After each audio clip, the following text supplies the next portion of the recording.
Dragon fruit কি এইভাবে খেয়েছেন? আজকে আমি যেভাবে করছি। প্রথমেই আমি একটা ড্রাগন ফ্রুট কিনে আনলাম।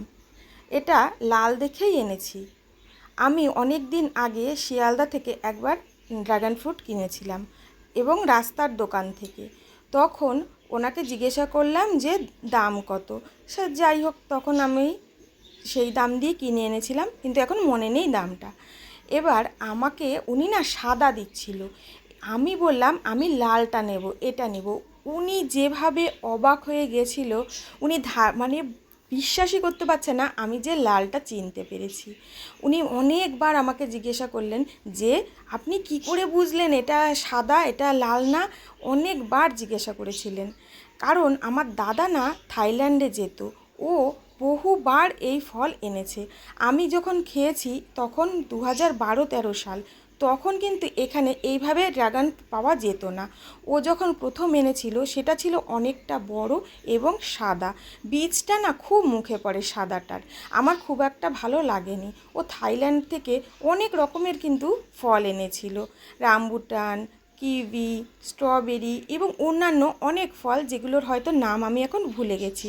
কিন্তু ও 12-13 সাল থেকে ও বহুবার যেত। যাই হোক, আজকে আমি এটা একটা মিষ্টি রেসিপি করছি। প্রথমেই আমি ড্রাগন ফ্রুটটাকে বেশ ছোট ছোট সাইজে কেটে নিয়েছি, একদমই বলতে গেলে ছোট ছোট। তারপরে দেখলেন নারকেলটাকেও আমি এইভাবে চামচের সাহায্যে অল্প অল্প করে কেটে নিলাম। এভাবে না খেতে ভালো লাগে। দিলাম একটুখানি একদম ঠান্ডা দুধ, আর মিষ্টির জন্য আমি এখানে দিলাম একটুখানি চিনি। এবার খুব ভালো করে এটাকে মেশাবো, যাতে মিষ্টিটা খুব সুন্দরভাবে মিশে যায়। এখানে কেউ মধু বা কনডেন্সড মিল্কও দিতে পারেন। আর এই জিনিসটা কিন্তু খুব ঠান্ডা ঠান্ডাই খেতে ভালো লাগবে। আমি খুব সুন্দর করে মিশিয়ে নিলাম, আর বাদ বাকি যে ড্রাগন ফ্রুটটা আমি রেখে দিয়েছিলাম সেটাও পরে আমি মিশিয়ে নেব।